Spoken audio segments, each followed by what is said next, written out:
I am Genevieve Carter, 27 years old, and CEO of my own tech startup in Seattle.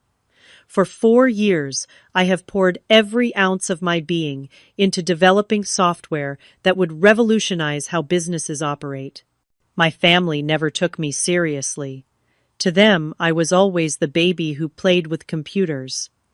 When Thanksgiving approached, my mother texted that I was not ready to join the family table with their important guests. So I stayed home alone with my laptop. What happened next changed everything. If you have ever been underestimated by your family, drop a comment telling me where you are watching from, and subscribe to join others who turned rejection into triumph. Growing up in the Carter family meant living with constant comparison. Our Tudor-style mansion in the prestigious Broadmoor neighborhood of Seattle housed my father Jackson, a banking executive with old money connections, my mother Eleanor, who built her identity around perfect hostess duties and charity board positions, and my two older siblings, who were the golden children. Allison, 5 years, my senior, followed our father into medicine, becoming the neurosurgeon that made my parents beam with pride at every gathering. Thomas, 3 years older than me, took the legal route, joining a prestigious law firm and quickly making partner. Both had framed diplomas from Ivy League schools prominently displayed in my parents' living room, alongside professional photos in their respective uniforms of success. Then there was me, Genevieve, the unexpected third child. My earliest memories involve sitting alone at the massive dining table, watching my family praise my siblings, while occasionally glancing my way with expressions that ranged from mild disappointment to complete indifference. My father regularly dismissed my interest in computers. I still remember my 12th birthday when I asked for programming books instead of the designer clothes my mother had selected. "You want to play with computers," Jackson scoffed, exchanging knowing glances with my mother. "That is not a real career path, Genevieve. Your brother and sister are building foundations for actual professions."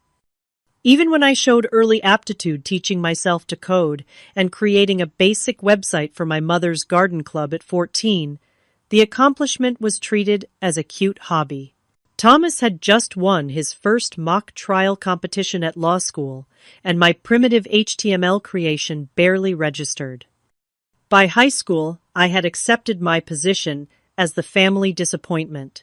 I excelled in math and computer science, but these achievements were overshadowed by Allison completing her medical residency and Thomas clerking for a federal judge.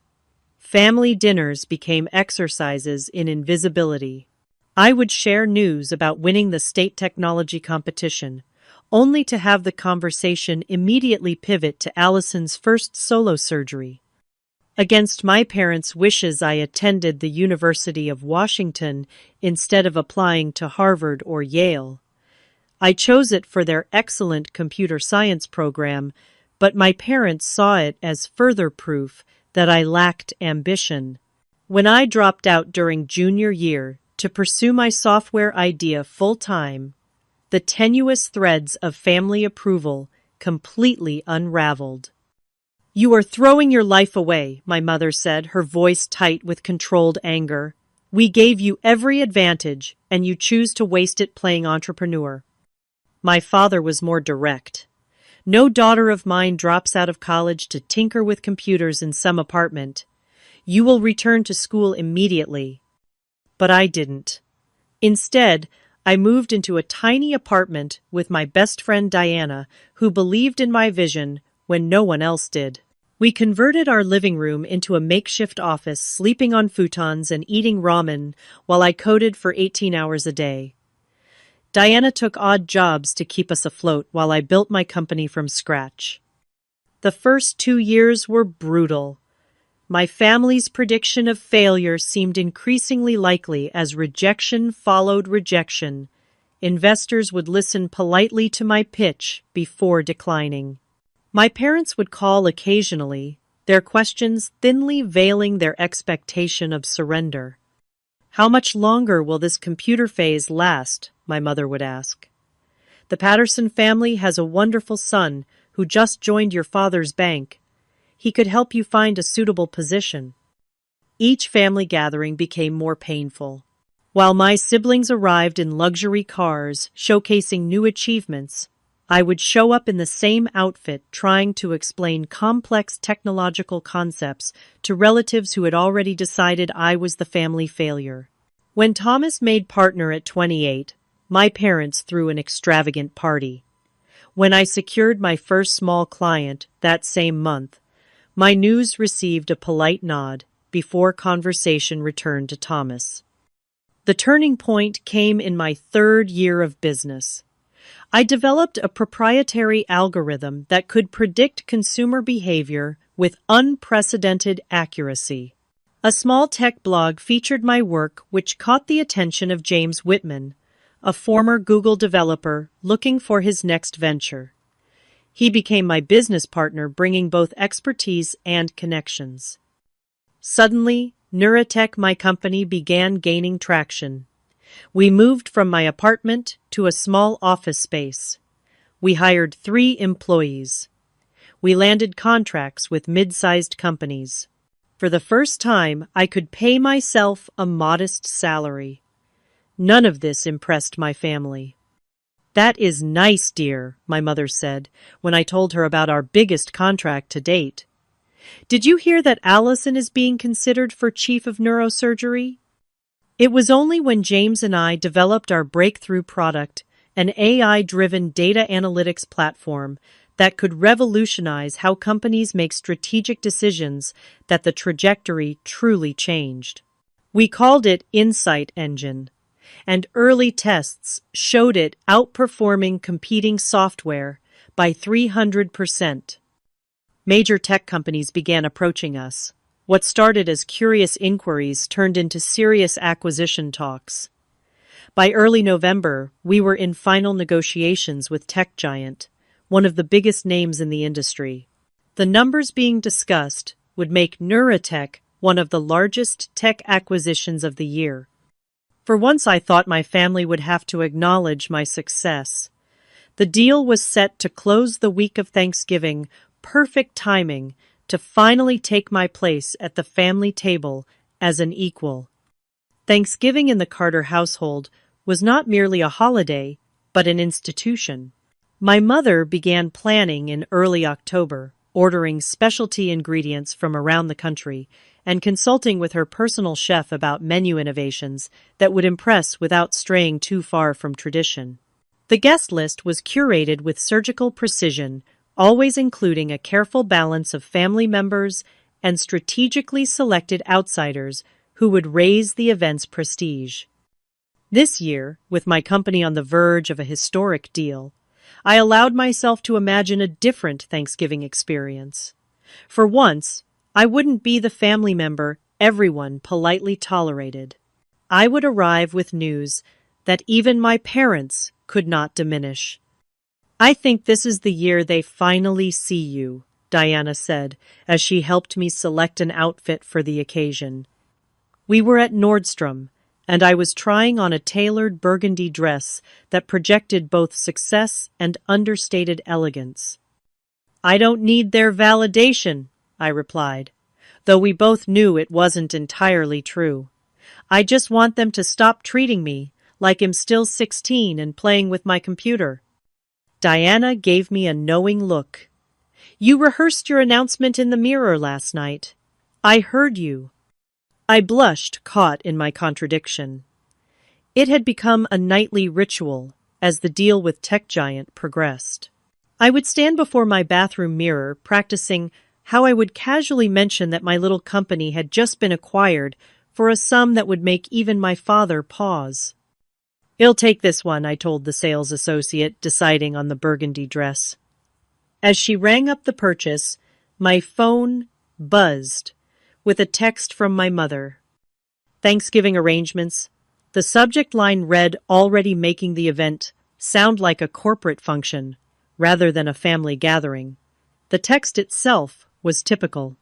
"Eleanor Carter," a blend of instruction, and subtle criticism.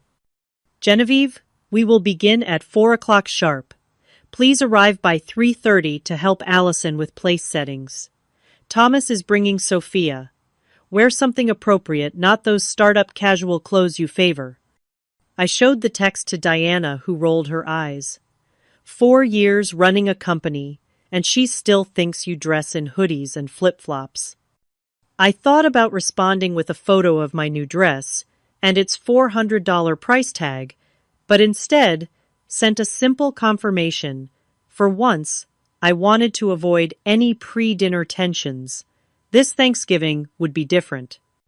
The week before the holiday was a whirlwind of final negotiations with tech giant.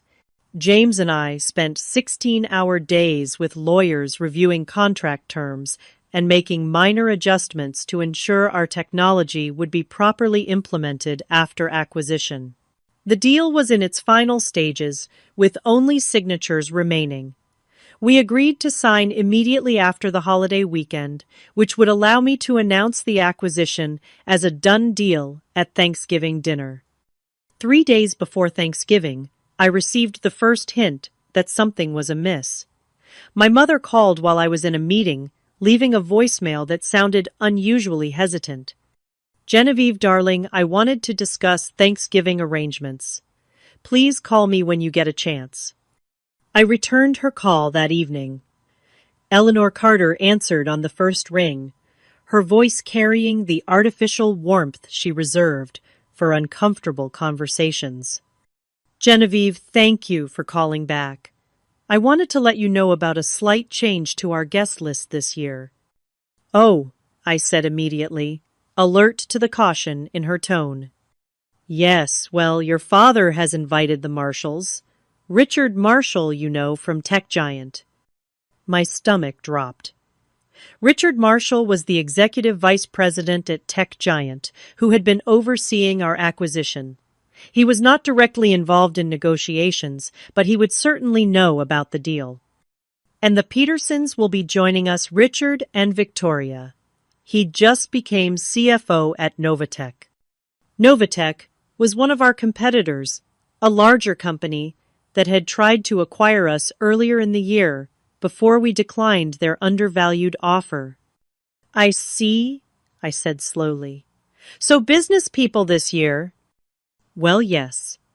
Your father feels it's important to maintain these relationships. You understand.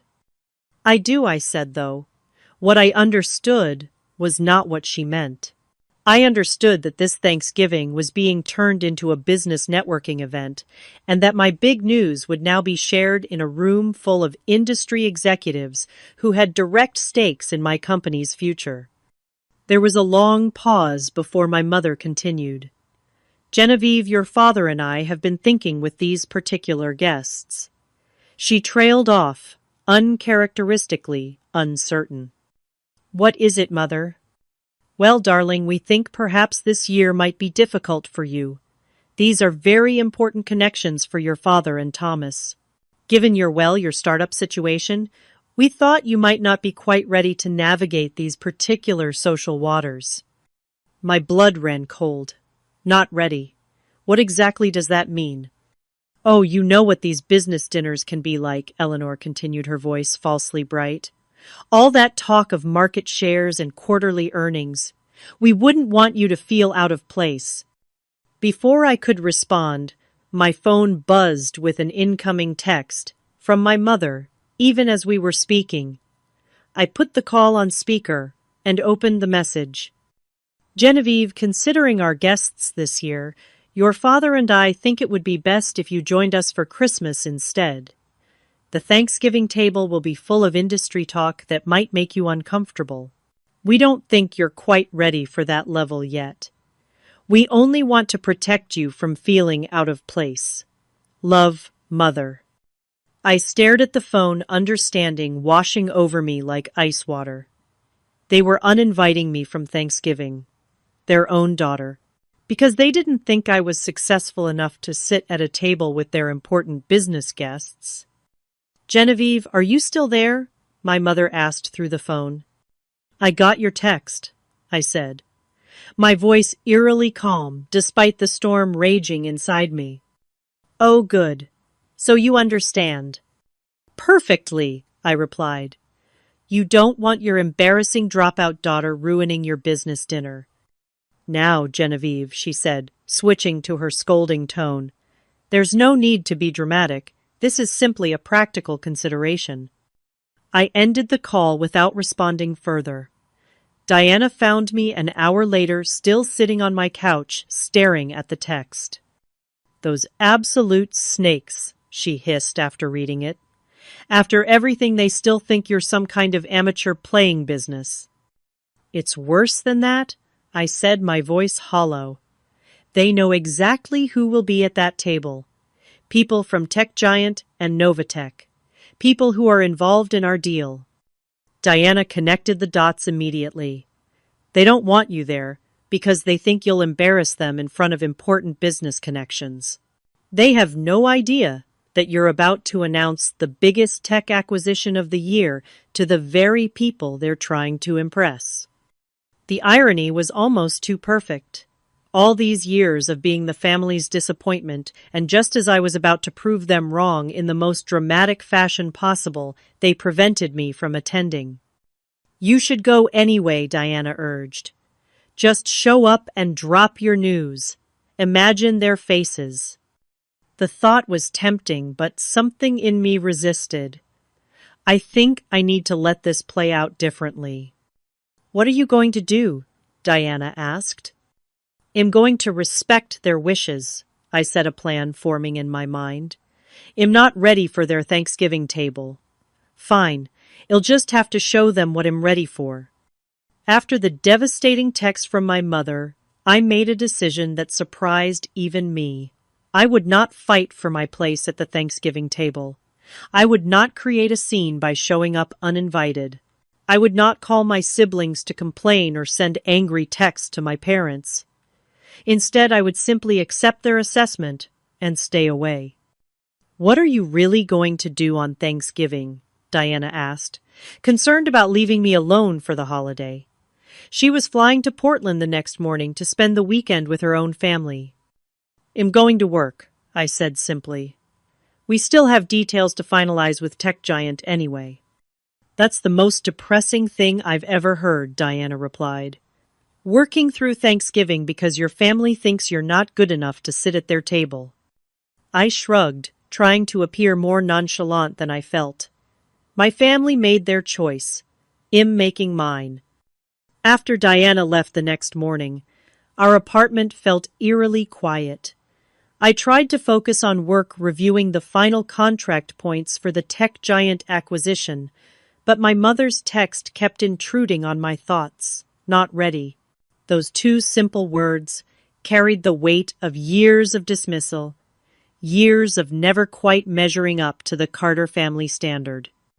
By Thanksgiving morning, I had thrown myself completely into work mode. I answered emails, finalized presentation details for our post-acquisition announcement, and tried to ignore the steady stream of social media posts showing happy families gathering together.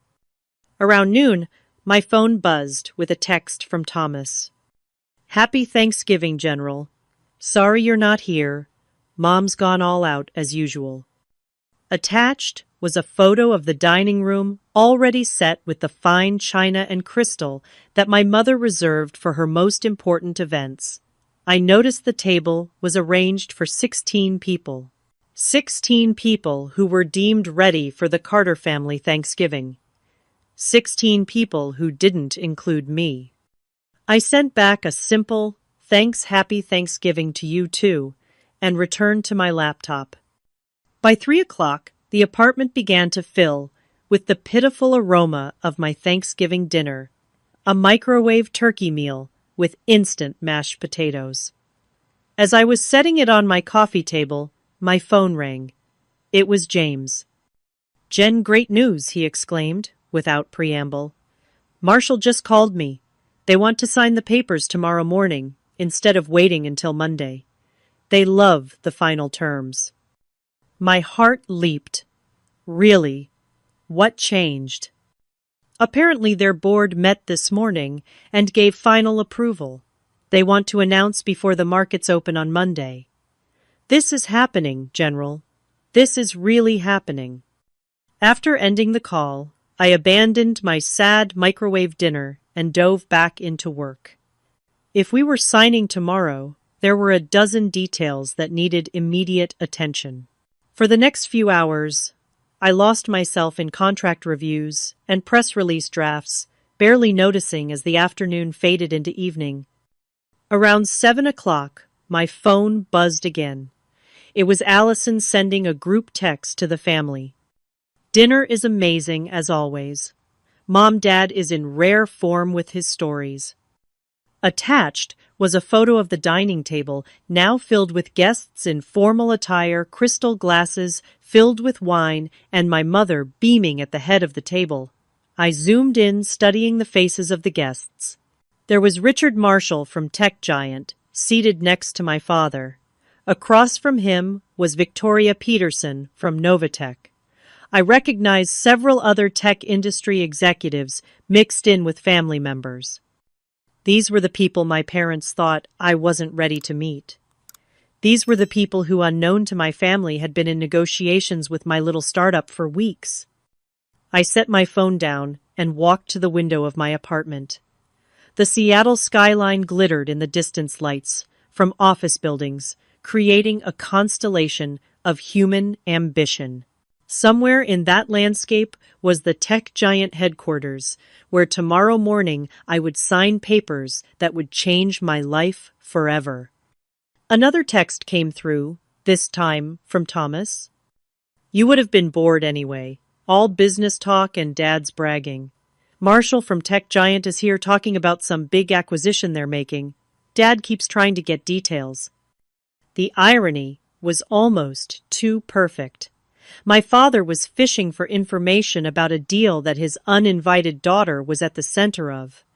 I didn't respond. As the evening progressed, my social media feeds filled with Thanksgiving posts.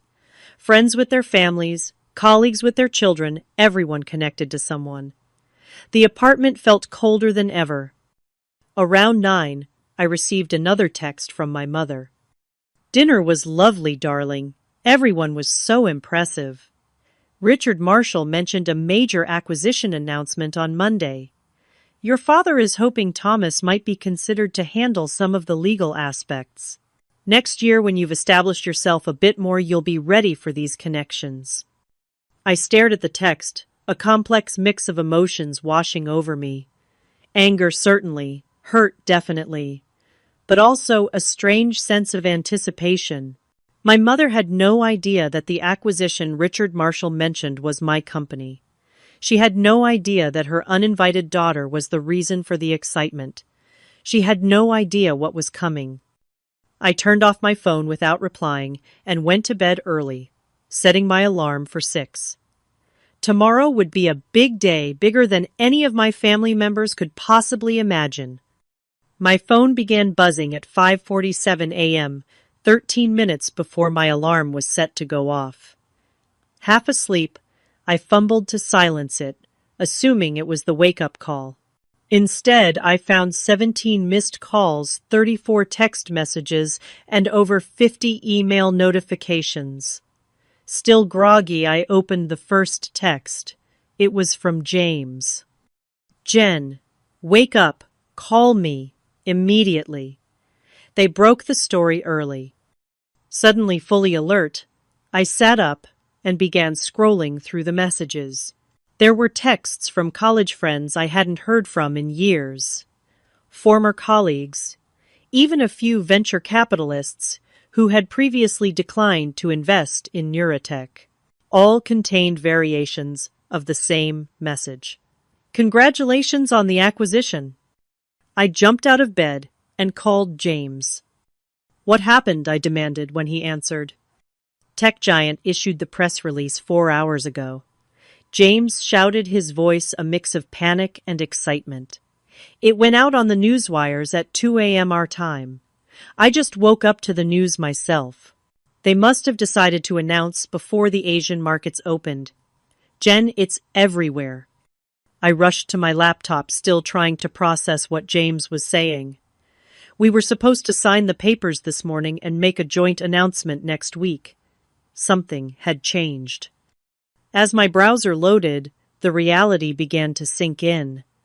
The top headline on every tech news site told the same story: tech giant acquires Neurotech for record-breaking $2.7 billion.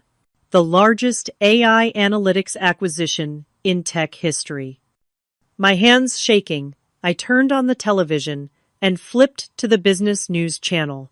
There on the screen was a professional photo of me alongside the tech giant CEO, with the headline scrolling beneath: Breaking Tech Giant Announces Major Acquisition of Seattle Startup Neurotech. What are we supposed to do now?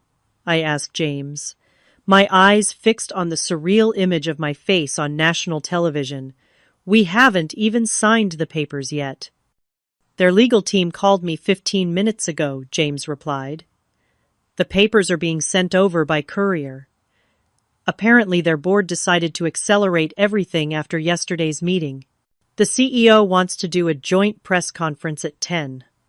My phone continued to buzz with incoming messages. I noticed one from Diana. "Oh my God, Jen, you're on every news channel. Call me." And then, as if on cue, a notification from my banking app appeared. The first installment of the acquisition payment had been deposited. I stared at the number, struggling to comprehend the string of zeros. I was now officially a multi-millionaire. The next hours passed in a blur. I showered and dressed in the nicest clothes I owned, knowing cameras would be capturing this day.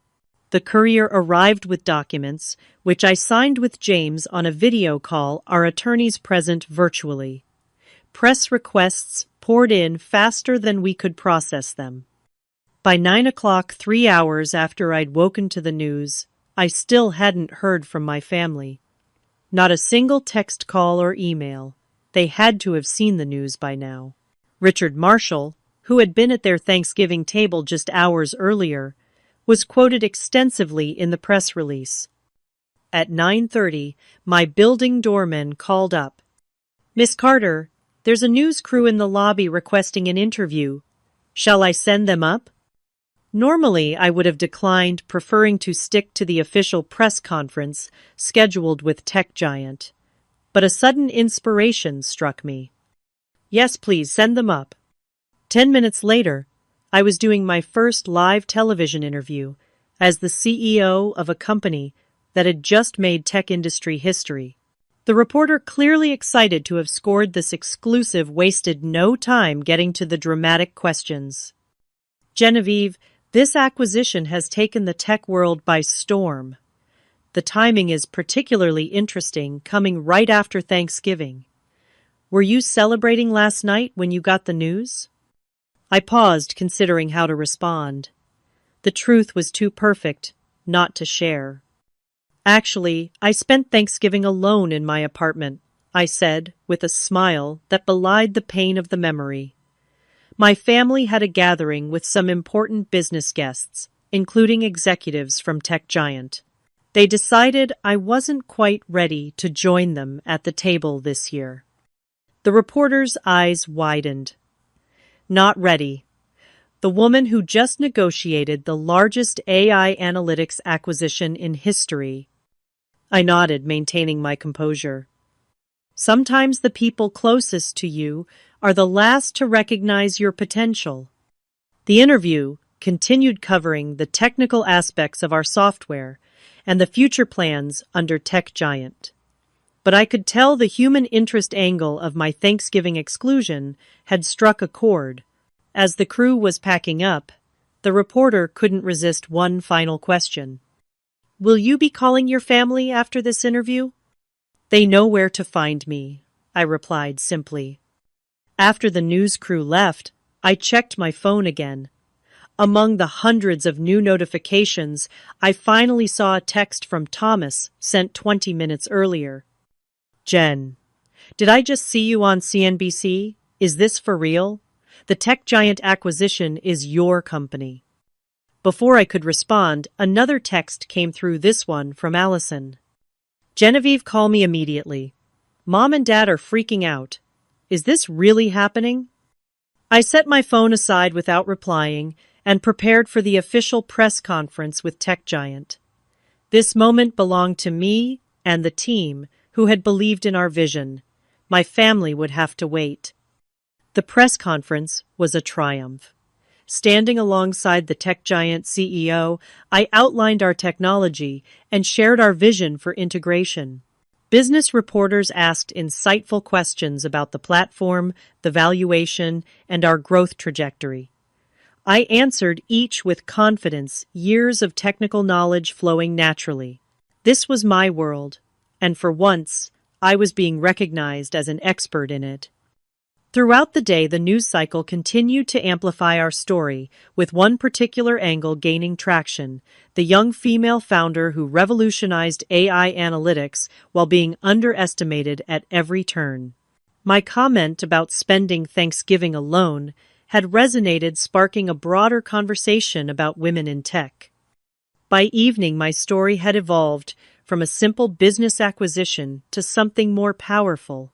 Social media was ablaze with the hashtag #ReadyForTheTable as women in technology shared their own experiences of being underestimated. At 7 p.m., exhausted but exhilarated, I returned to my apartment to find it filled with flowers. Diana had arranged delivery of dozens of arrangements, each with a card that read simply, "Congratulations on being more than ready." As I sank onto my couch, my phone buzzed again. This time, it was my father. After a full day of silence, he had finally decided to reach out. Genevieve, your mother and I are very surprised by today's news. We would like to discuss this development with you. Please call us when you have a moment. No congratulations, no acknowledgement of the achievement, just surprise and a request for discussion, as if I had created a problem to be solved rather than built a company valuable enough to command billions. I set the phone down without replying and opened my laptop. There were hundreds of emails to answer, interviews to schedule, and a new future to plan. My family would have to wait their turn, just as they had made me wait for my place at their table. The next morning, I arrived at our company headquarters early. We had moved into the space just 6 months ago, a modest office in a mid-tier building with views of Elliott Bay. It wasn't the gleaming glass tower of my father's bank, but it was ours, at least for now. Soon we would be relocating to the Tech Giant campus, with all the perks and prestige that came with being part of a tech giant. James met me in the lobby, his usual rumpled appearance, upgraded with what appeared to be a new shirt. "Ready for day 2 of being tech royalty?" he asked with a grin. I laughed, the first genuine laugh since the Thanksgiving text from my mother. Just trying to keep up with the emails. I've never been so popular. We had just stepped into the elevator when my phone buzzed. It was a message from our receptionist, Madison. "Miss Carter, your family is in the lobby. All of them. Should I send them up?" I stared at the message, my momentary good mood evaporating. My family, here, without calling ahead or receiving an invitation, just appearing as if they had the right to insert themselves into this moment. James noticed my expression. "What is it?" "My family is downstairs." "The Carter cavalry has arrived," he said with a grimace. "Want me to tell them you're in meetings all day?" I considered it.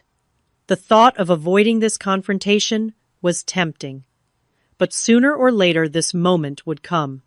Better to face it on my terms, in my territory. "Send them up," I texted back to Madison. "But give me 10 minutes. When the elevator doors opened on our floor, I went straight to my office, James following close behind. "Want me to stay?" he offered, his loyalty evident. "No, I need to handle this myself. But maybe hover nearby." James nodded, understanding perfectly. "I'll be in the conference room next door. Text if you need extraction. I took a moment to gather myself, straightening my desk and smoothing my hair. Then I sat in my chair, opened my laptop, and pretended to be engrossed in work. Let them find me busy, successful, unconcerned with their sudden appearance. 8 minutes later, there was a knock at my door, followed by Madison's voice. "Miss Carter, your family is here to see you." I looked up to see all four of them crowded in my doorway. My father Jackson, in his tailored suit and patrician posture. My mother Eleanor perfectly coiffed, even in what was clearly an emergency family intervention. Allison looking uncomfortable in scrubs, apparently, having come straight from the hospital, and Thomas his lawyers face a mask of professional neutrality. "Thank you, Madison," I said calmly. "Please bring coffee for everyone." My family filed in silently, taking in the modest office with varying expressions of surprise. I had never invited them here before, and they had never asked to visit. "You can sit," I said, gesturing to the chairs across from my desk. No one moved immediately. My father was staring at the wall behind me, where I had hung the framed cover of Technology Today featuring our software. My mother was examining my simple office furniture with barely concealed disapproval. Allison and Thomas exchanged glances, clearly uncomfortable. Finally, my father broke the silence. "Genevieve," he began, his voice carrying that particular tone of authority he used when beginning important pronouncements. "This is quite a surprise." "Is it?" I asked, keeping my voice neutral. "I've been building this company for 4 years. "Yes. Well," he continued, obviously thrown by my calm response. "We had no idea it had progressed to this level of significance." My mother stepped forward, her social smile firmly in place. "Darling, what your father means is that we're all so proud of this unexpected achievement. If Wed had any idea that your little startup was being acquired by tech giant, well, naturally you'd have been included in Thanksgiving."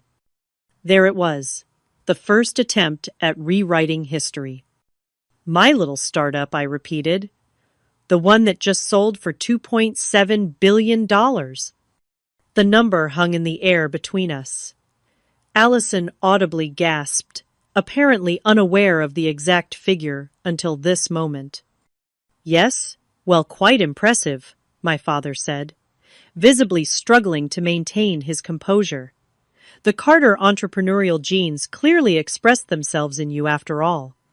I stared at him, momentarily speechless at this blatant attempt to claim credit. Before I could respond, Thomas stepped forward. "What father means," he said, his lawyer voice in full effect, "is that we're all very impressed and want to understand more about this deal. Richard Marshall was at Thanksgiving dinner, and he never mentioned that Neurotech was your company." My mother nodded eagerly. "Yes, that's right. Richard spoke about a major acquisition, but he never said it was you. If we'd known." "If you'd known," I interrupted, "then it'd have been ready for your table." An uncomfortable silence fell over the room. Madison arrived with coffee, setting the tray on my desk before quietly withdrawing. No one reached for a cup. Genevieve, my mother, finally said, "There's no need to be difficult. We simply didn't realize the extent of your company's success." "I think what Genevieve is trying to say," Allison interjected, speaking for the first time, "is that she feels hurt by being excluded from Thanksgiving, especially given what was happening with her company." I shot Allison a grateful look. At least one family member was attempting to acknowledge the reality of the situation. "Exactly," I said. "You decided I wasn't ready to sit at a table with Richard Marshall, when in fact I was the reason he was there in the first place." My father frowned, clearly uncomfortable with this direct confrontation. "The past is the past, Genevieve. What matters now is how we move forward as a family. Your success reflects well on all of us, and we should discuss how to manage this new development." "Manage it?" I asked, unable to keep the edge from my voice. Your father simply means, my mother interjected smoothly, that this changes things for all of us. The family profile is enhanced by your achievement. I stood up slowly, placing my palms flat on the desk. For 27 years, I've been the family disappointment. The computer geek who dropped out of college to play entrepreneur. I've been excluded, dismissed, and most recently uninvited from the family Thanksgiving because I wasn't ready for your important guests. Genevieve, that's not fair, my mother protested weakly. I held up my hand, stopping her. Just yesterday, I became one of the most successful tech entrepreneurs under 30 in the country. I didn't achieve that because of the Carter name or connections. I did it despite being told repeatedly by my own family that I would fail. My father shifted uncomfortably. No one is denying your accomplishment, Genevieve. We're simply here to reconcile as a family now that circumstances have changed. Circumstances, I repeated. You mean now that I'm rich and successful by even your standards. An uncomfortable silence fell over the office. Through the glass wall, I could see James hovering nearby, keeping a watchful eye on the situation. Thomas cleared his throat. Jen, we all know we haven't been as supportive as we could have been, but we're here now. We're trying.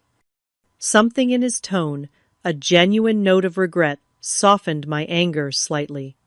Thomas at least seemed to recognize the reality of what had happened. I took a deep breath. I appreciate you all coming, I said, my voice more measured. But I have a company to run and a transition to manage. This isn't the time for a family reunion, especially one that feels more about damage control than genuine reconciliation. Damage control, my father repeated, his face flushing. What exactly do you mean by that? I mean that you ignored me until I became too successful to ignore, I replied simply. And now you're here, not because you're proud of me, but because you're worried about how it looks that you excluded me from Thanksgiving the day before my company made national news. My mother gasped. Genevieve, that is a horrible thing to say to your parents. Is it? I asked. More horrible than telling your daughter she isn't ready to sit at the family table. No one had an immediate response to that.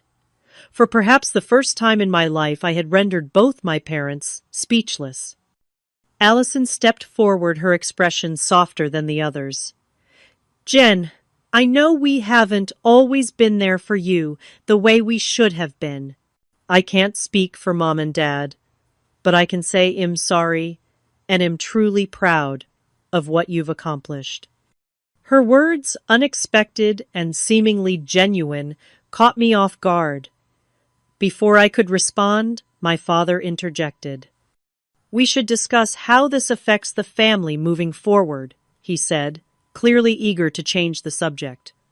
There are tax considerations, investment opportunities within the family portfolio. Of course, I thought.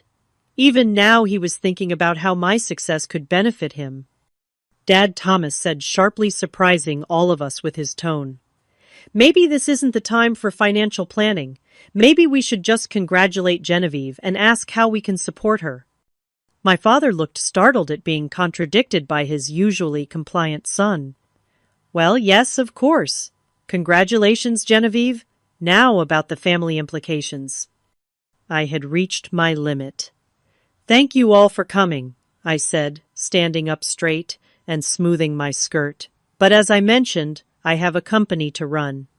Perhaps we can continue this conversation another time. You're dismissing us, my mother asked, incredulous. I'm postponing a conversation that isn't productive right now, I corrected. I'm happy to meet when emotions aren't so high and we can talk honestly about how we move forward. My father stood abruptly. Very well. When you're ready to discuss this rationally, you know how to reach us. I watched silently as he guided my mother toward the door. Allison hesitated, then stepped forward, to give me a quick, awkward hug. "I'm really proud of you, Jen," she whispered, "and I'm sorry." Thomas lingered after our parents had exited. "I'm sorry too," he said simply. "They mean well in their own way." "Do they?" I asked, genuinely curious about his perspective. He sighed. "They only know one way to be successful. You created a different path, and that scares them. But what you've done is incredible, and I hope you know that at least some of us recognize that." With that, he followed our parents out, leaving me alone in my office, surrounded by the trappings of a success that had come despite not because of my family. In the weeks following the acquisition announcement and my family's impromptu office visit, I experienced a profound shift in both my professional and personal worlds. Tech Giant moved quickly to integrate our team, offering us prime office space on their Seattle campus and resources beyond what we could have imagined as an independent startup. James and I found ourselves in leadership positions within the larger organization, our expertise suddenly valued at the highest levels of the tech world. More jarring than the professional changes, however, was the transformation in how people related to me personally. Former classmates who had ignored my messages for years suddenly appeared in my inbox, eager to reconnect. Distant relatives reached out with warm congratulations and business propositions. Invitations to exclusive events filled my calendar, my name now appearing on lists previously reserved for established tech luminaries. And then there was my family. 3 days after their office visit, my mother texted me with an invitation to lunch at her exclusive social club. I declined, citing work commitments. My father emailed a detailed proposal for managing my new wealth, complete with introductions to the family's financial advisors. I replied with a polite thank you and mentioned I had already engaged my own team. Allison continued to send occasional messages of support, which felt more genuine than the others. Thomas invited me to coffee, an offer I eventually accepted after postponing twice. We met at a quiet cafe near the Tech Giant campus, away from the society spots my family typically frequented. "You look different," Thomas observed as he stirred his cappuccino. "New haircut," I replied, touching my recently styled bob. He shook his head. "It's not that. You carry yourself differently, more confident." $2.7 billion will do that for a girl, I said dryly. Thomas laughed, a genuine sound that reminded me of rarer, lighter moments from our childhood. "You always had that sharp wit. I just never appreciated it enough." We sat in companionable silence for a moment before he broached the real subject of our meeting.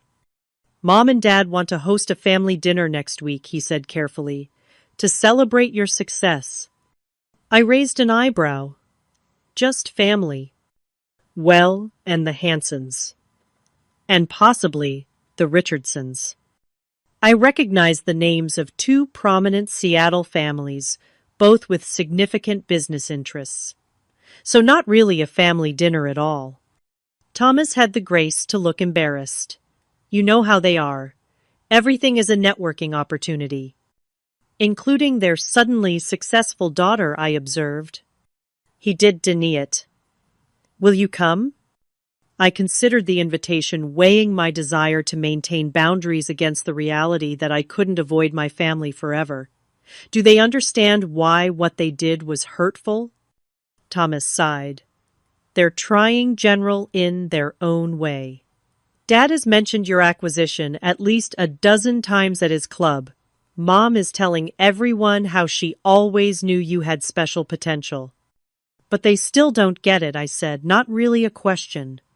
"Probably not entirely," he admitted. "But does that mean you can't have any relationship with them?" His question hung in the air, between us, challenging me to consider what kind of future I wanted with my family. Did I want to maintain the rift, holding on to the justified anger of years of dismissal? Or Was there a way forward that acknowledged the past while creating something new? Before I could answer, my phone buzzed with a notification. It was Diana reminding me about our company's holiday party planning meeting. The event would be our first major social function since the acquisition, and the guest list was proving contentious. I'll think about the dinner I promised Thomas as we parted ways. But no promises. Later that day, during the planning meeting, James raised a question that brought my family situation into sharper focus.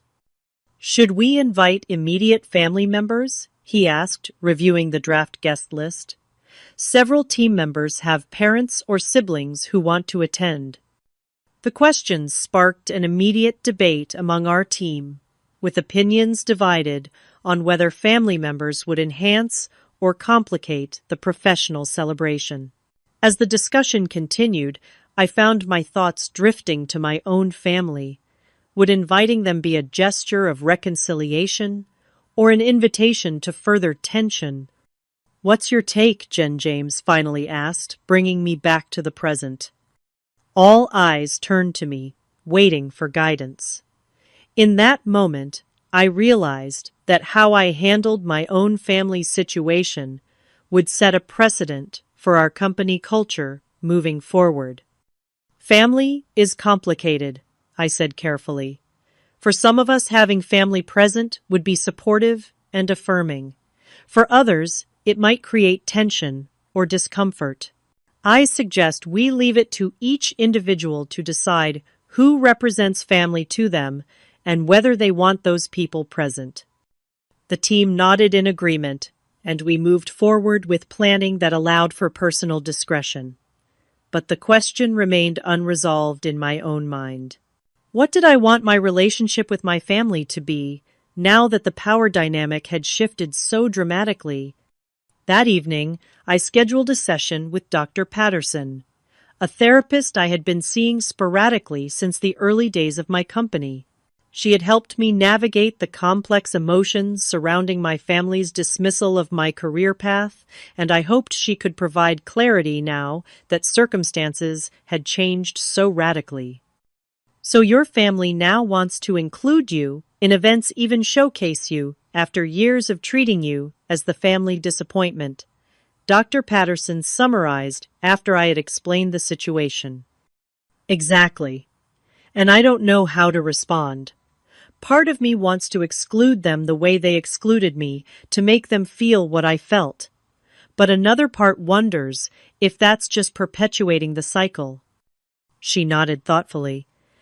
"What would a healthy relationship with your family look like to you now? Not what it was before, not what they might want it to be, but what would serve your well-being?" The question caught me off guard.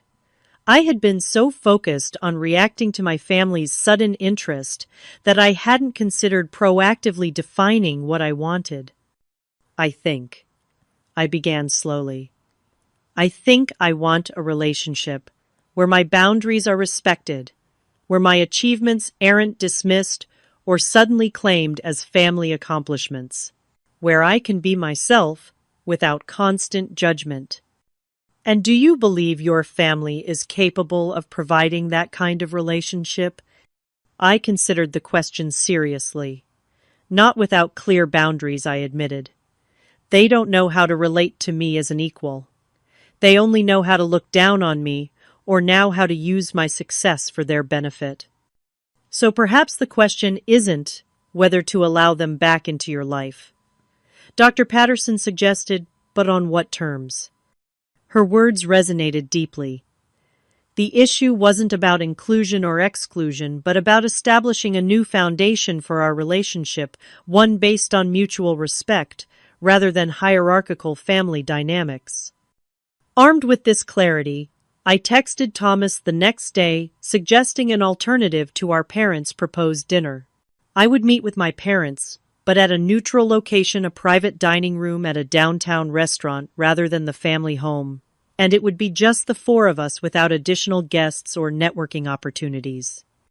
My mother replied almost immediately, clearly dismayed by my counter-proposal. "Darling, the Hansons were so looking forward to meeting you. Can't we include just a few close family friends? I held firm. This needs to be a family conversation, not a social event. Eventually, they agreed, though not without further attempts to expand the guest list. The evening of our dinner arrived, and I selected my outfit carefully, simple but expensive, projecting confidence without ostentation. I arrived exactly on time to find my parents already seated in the private dining room. "Genevieve," my mother greeted me, rising for air kisses. "You look lovely." My father stood as well, offering a formal handshake. "Thank you for suggesting this dinner. We have much to discuss."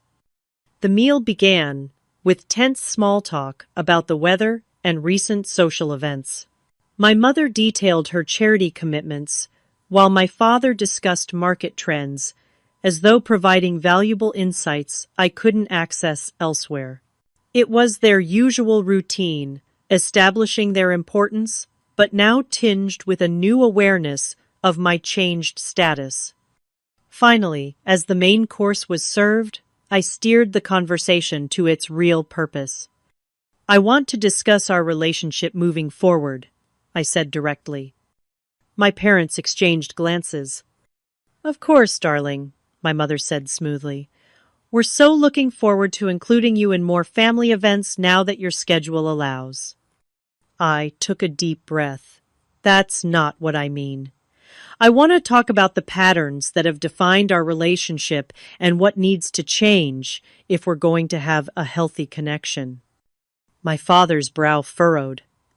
"I'm not sure I follow, Genevieve. If you're still upset about Thanksgiving, your mother has explained that it was a simple misunderstanding." "It wasn't a misunderstanding," I said firmly. "It was the culmination of years of being dismissed and undervalued. And while my financial situation has changed, I'm not interested in a relationship where I'm only valued for my success or what I can provide to the family." My mother looked genuinely startled. "Surely you don't think that's how we see you?" "Isn't it?" I asked. "When have you ever valued my choices or achievements before they came with $1 billion price tag?" A heavy silence fell over the table. For perhaps the first time, my parents seemed to recognize that the dynamic had fundamentally changed. I was no longer the daughter seeking approval, but an adult setting terms for our relationship. "What exactly are you asking for?" my father finally said, his voice uncharacteristically uncertain. "I'm asking for respect," I replied simply. "For acknowledgement of the past without trying to rewrite it. For a relationship based on who I actually am, not who you wanted me to be, or who you now think you can benefit from." My parents exchanged another look. A silent communication developed over decades of marriage. "We may not have always understood your choices," my father said carefully, "but we have always wanted what was best for you." "According to your definition of best," I replied, "not mine." Another silence, longer this time. Perhaps my mother finally said we could try to understand your definition better. It wasn't an apology or even a full acknowledgement of past wrongs, but it was perhaps a first tentative step toward a new kind of relationship. "I'd like that," I said, feeling some of the tension release from my shoulders. As the dinner concluded, we made no specific plans for future gatherings. There were no promises of immediate change or dramatic reconciliation. Instead, there was a quiet understanding that our relationship had entered new territory, undefined, but potentially healthier than what had come before. As I drove home that night, I realized that true power wasn't about forcing others to admit their wrongs or exacting revenge for past hurts. It was about defining my own boundaries and deciding on my own terms what relationships were worth investing in and how they should function. The family dynamic had shifted, yes, but more importantly, I had shifted. And that more than any acquisition or financial success was the real transformation.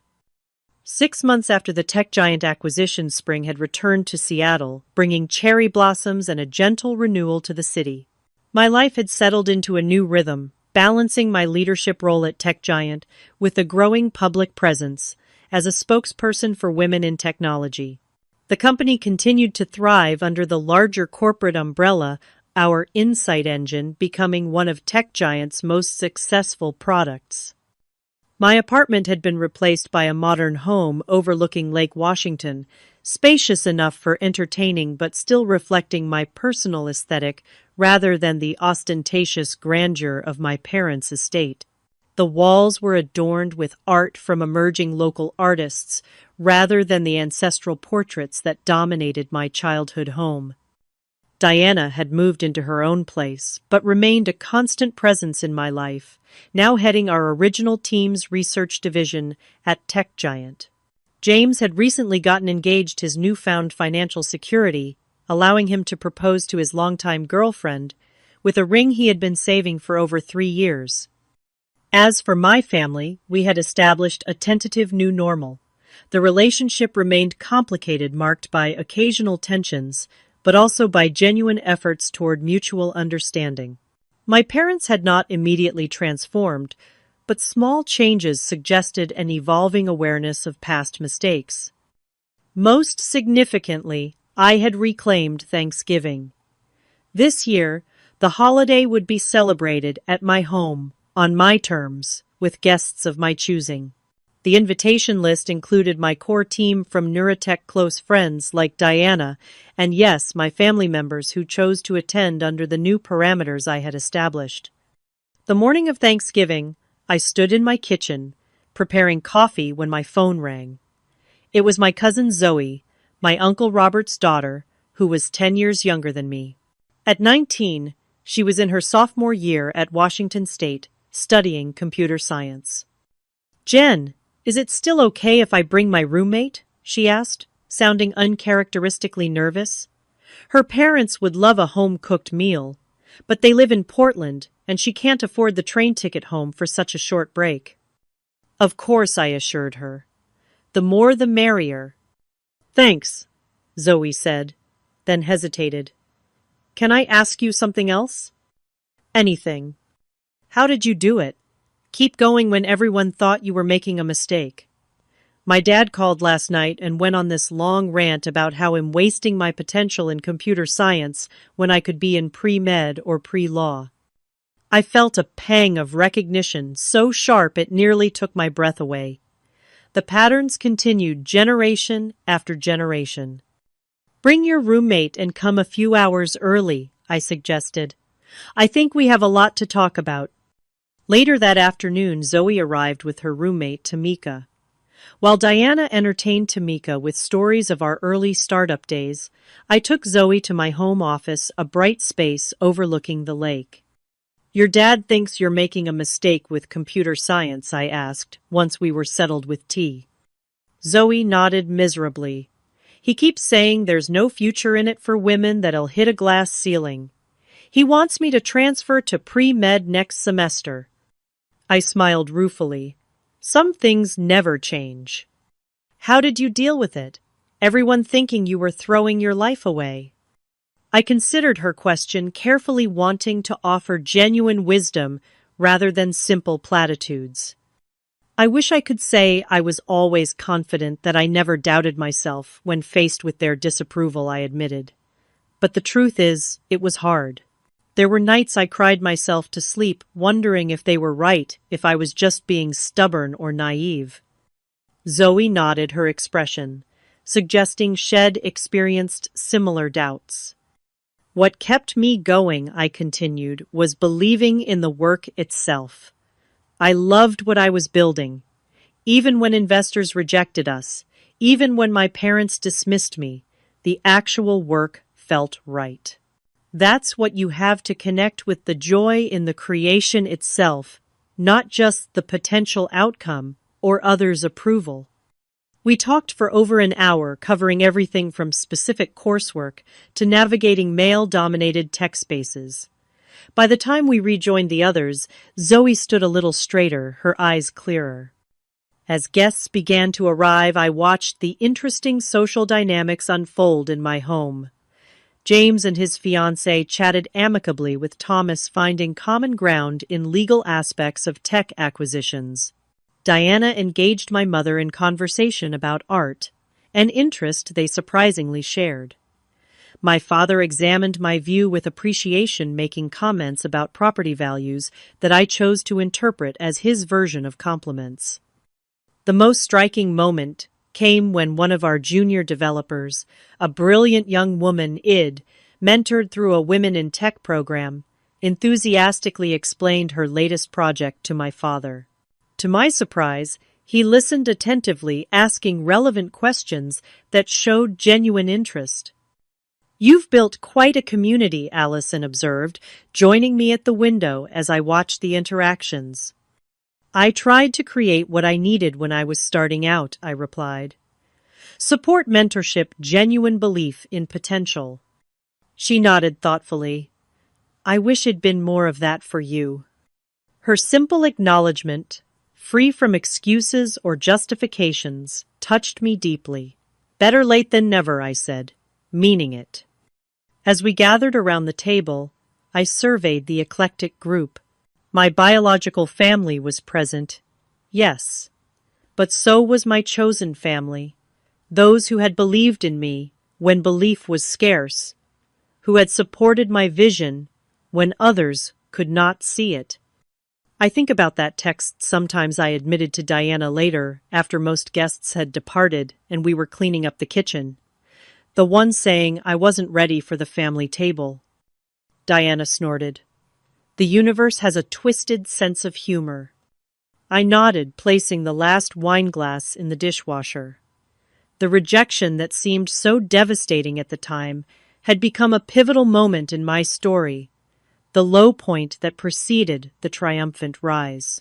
Had I sat at that Thanksgiving table last year, surrounded by family who underestimated me and business associates who didn't know me, would I have found the strength to stand firmly in my own worth when success came? A week after Thanksgiving, my mother called with the annual Christmas invitation. The Carter family Christmas was even more elaborate than Thanksgiving, with distant relatives arriving from around the country and my mother's social circle expanding to fill every corner of the estate. "We're so hoping you'll join us this year, Genevieve," she said, her voice carrying the practiced warmth she used for important social requests. "Everyone is so eager to see you, especially after your lovely Thanksgiving gathering." I considered the invitation, weighing the genuine progress made against the knowledge that old patterns remained deeply ingrained. My presence at their Christmas celebration would still be at least partly about what I represented rather than who I was. "Actually, I have other plans this year," I said gently. "I'm volunteering with Girls Code, helping run their holiday hackathon for underserved teens." "Oh," my mother replied, unable to fully hide her disappointment. "Well, that sounds very worthwhile. Perhaps you could stop by in the evening." The old me would have acquiesced, prioritizing family obligation over personal boundaries. The new me recognized the importance of making choices aligned with my values. "Not this year," I said firmly. "But let's plan a private lunch in January, just the two of us." After ending the call, I felt a quiet satisfaction that had nothing to do with professional achievements or financial success.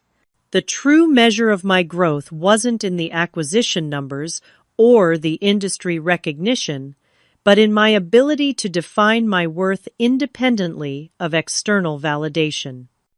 The journey from that painful Thanksgiving rejection to today had taught me that true success isn't measured by who welcomes you to their table, but by your courage to build your own table and fill it with those who genuinely celebrate your authentic self.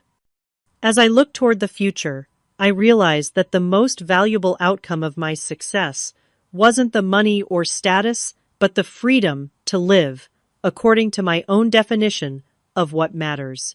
The freedom to choose which relationships to nurture, which traditions to honor, and which new paths to forge. Have you ever had to prove your worth to people who should have believed in you from the start? How did you handle that journey, and what did you learn about yourself along the way? Share your story in the comments below, and don't forget to like, subscribe, and share if this resonated with you. Remember, sometimes the people who don't make space for you at their table are unknowingly giving you the push you need to build something greater than they could imagine. Thank you for listening, and may you always find the courage to define success on your own terms.